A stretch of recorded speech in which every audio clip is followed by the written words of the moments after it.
नमस्कार, आपका स्वागत है बीसीएस न्यूज आईएनडी में और मैं हूं श्वेता राज। आज हम जानेंगे देश और दुनिया भर की तमाम महत्वपूर्ण खबरों के बारे में थोड़ा विस्तार से। तो चलिए वक्त जाया ना करते हुए शुरू किया जाए कार्यक्रम। अगली खबर है, भोपाल के रेडक्लिफ स्कूल में 3 साल की बच्ची से दुष्कर्म की घटना के बाद जिला प्रशासन ने सख्त कदम उठाया। कलेक्टर कौशलेंद्र विक्रम सिंह ने स्कूल की मान्यता सत्र 2025-26 से रद्द कर दी है। 19 सितंबर 2024 को स्कूल के आईटी टीचर द्वारा किए गए इस जघन्य अपराध के बाद शहर में आक्रोश फैल गया। जांच में स्कूल प्रबंधन की लापरवाही उजागर हुई, जिसके बाद यह फैसला लिया गया कि स्कूल में पढ़ने वाले 324 बच्चों को सरकारी या अन्य निजी स्कूल में दाखिला लेना होगा। आरटीआई आरटीआई के तहत प्रवेश पाने वाले 79 बच्चों को सरकारी स्कूलों में स्थानांतरित किया जाएगा। प्रशासन ने अभिभावकों से वैकल्पिक स्कूल चुनने की अपील की है ताकि बच्चों की पढ़ाई बाधित न हो। यह कदम बच्चों की सुरक्षा और ऐसी घटनाओं की पुनरावृत्ति को रोकने के लिए उठाया गया है। अगली खबर मध्य प्रदेश से है। मध्य प्रदेश में गर्मी का प्रकोप बढ़ रहा है। भोपाल, इंदौर, ग्वालियर, उज्जैन सहित 30 जिलों में तापमान 40 डिग्री सेल्सियस पार कर गया। नर्मदापुरम सबसे गर्म रहा, जहां अधिकतम तापमान 43.6 डिग्री दर्ज हुआ। रतलाम में 43.2, गुना में 42.4, ग्वालियर में 42, भोपाल में 41.1 और इंदौर में 40.4 डिग्री तापमान रहा। मौसम विभाग ने दोपहर 12 से शाम 4 बजे तक जरूरी होने पर ही बाहर निकलने की सलाह दी है, क्योंकि इस दौरान तेज धूप और गर्म हवाएं चलती है। सूती कपड़े पहनने और खान पान पर ध्यान देने की सलाह दी है। अगले 5 दिन तक गर्मी का यह दौर जारी रहेगा। अप्रैल के अंत में लू चलने की संभावना है। खासकर भोपाल, इंदौर, ग्वालियर और उज्जैन में तापमान 40 डिग्री से ऊपर होगा। अगली खबर मध्य प्रदेश से है। मध्य प्रदेश में 9 साल बाद सरकारी कर्मचारियों के लिए पदोन्नति प्रक्रिया शुरू हो रही है, जिससे 4 लाख से अधिक कर्मचारियों को लाभ मिलेगा। 8 साल से अधिक समय से प्रमोशन न मिलने के कारण कई कर्मचारी डबल प्रमोशन के हकदार हैं। सरकारी से 2 चरणों में देगी, इस साल एक और अगले साल दूसरा प्रमोशन। हालांकि सुप्रीम कोर्ट और हाई कोर्ट के आदेशों के चलते आरक्षित वर्ग ने के कर्मचारियों पर डिमोशन का खतरा है। 2002 में लागू एससी एसटी आरक्षण नियम के तहत 2016 तक हुए प्रमोशन को हाई कोर्ट ने 2016 में रद्द कर दिया था। कोर्ट के 2024 के आदेशों में इन कर्मचारियों के डिमोशन की बात कही गई है। सरकार नए नियम बनाकर सभी को समान लाभ देने की कोशिश कर रही है, ताकि डिमोशन से बचा जा सके। यूपी, उत्तराखंड में डिमोशन और पंजाब, हरियाणा में क्रीमी लेयर को लाभ से वंचित करने के उदाहरण मौजूद हैं। अगली खबर है, अमेरिका ने चीनी सामान के आयात पर टैरिफ को 145 से बढ़ाकर 245 कर दिया है। यह फैसला चीन द्वारा अपने आयात पर 125% टैरिफ लगाने के जवाब में लिया गया है। व्हाइट हाउस ने मंगलवार देर रात इसकी घोषणा की। ट्रंप प्रशासन का कहना है कि चीन अपनी गलत नीतियों को सुधारने के बजाय टैरिफ का जवाब टैरिफ से दे रहा है। अमेरिका ने भारत समेत अन्य देशों पर टैरिफ को 90 दिन के लिए स्थगित कर दिया है, ताकि इस दौरान ट्रेड डील हो सके।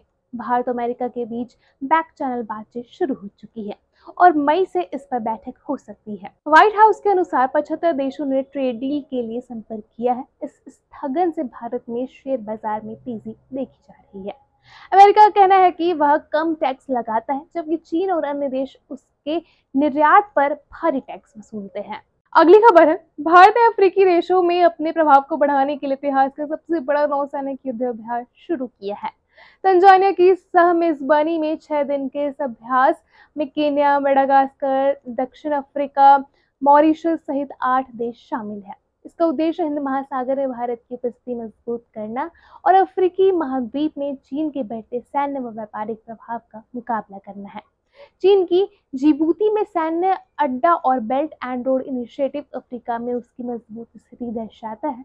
इस द्विवर्षीय अभ्यास, जिसमें बंदरगाह और समुद्री चरण शामिल है, भारत की समुद्री डकैती विरोधी और अफ्रीकी देशों के साथ संबंध गहराने की महत्वाकांक्षा को दर्शाता है। रक्षा मंत्री राजनाथ सिंह ने हाल ही में भारतीय पोतों को हरी झंडी दिखाई।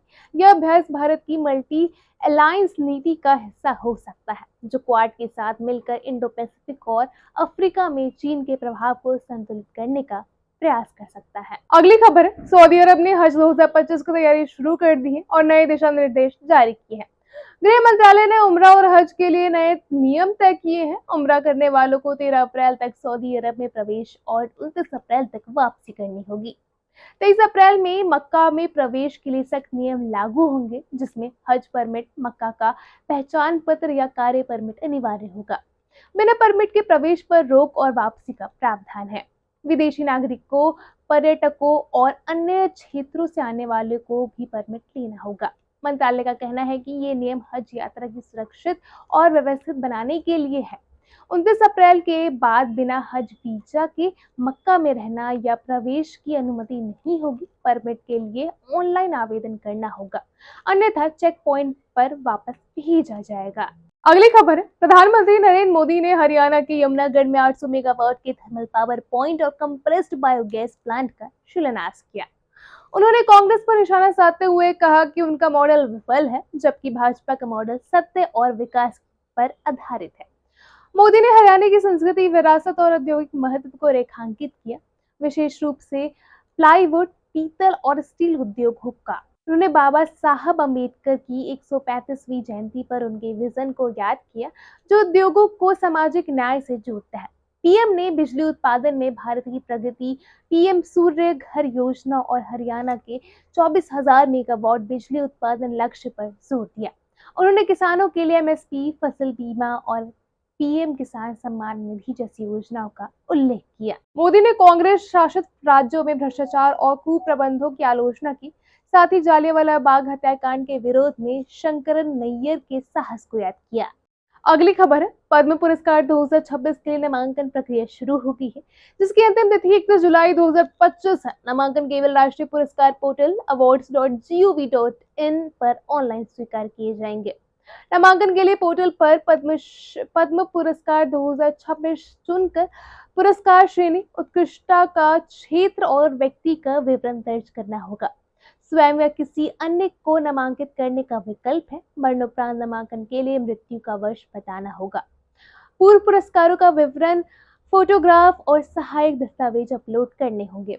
रजिस्ट्रेशन के लिए व्यक्तियों को आधार, पासपोर्ट या अन्य पहचान पत्र के साथ पोर्टल पर पंजीकरण करना होगा।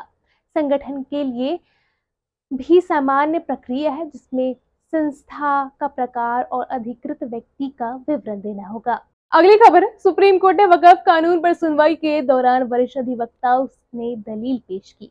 कपिल सिब्बल ने अनुच्छेद 26 का हवाला देते हुए कहा कि वक्फ बनने के लिए इस्लाम के पालन का सबूत मांगना अनुचित है, क्योंकि यह व्यक्तिगत कानून से जुड़ा है।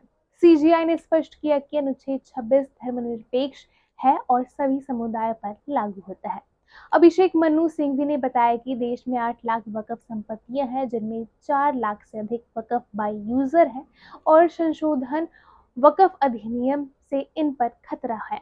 उन्होंने संसद भवन की जमीन को भी वक्फ संपत्ति बताया जाने का जिक्र किया और संशोधन पर अंतरिम रोक की मांग की। यूजेफा अहमदी ने धारा 3R की अस्पष्टता पर सवाल उठाया, जो मौलिक अधिकारों को प्रभावित कर सकती है। मुख्य न्यायाधीश संजीव खन्ना ने कहा कि सभी वक्फ बाय यूजर संपत्तियां गलत नहीं है।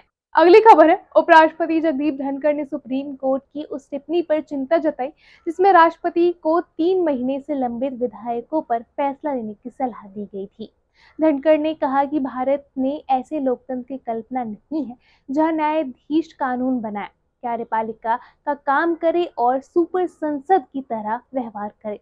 उन्होंने सुप्रीम कोर्ट के राष्ट्रपति को निर्देश देने को संविधान की आत्मा के खिलाफ बताया।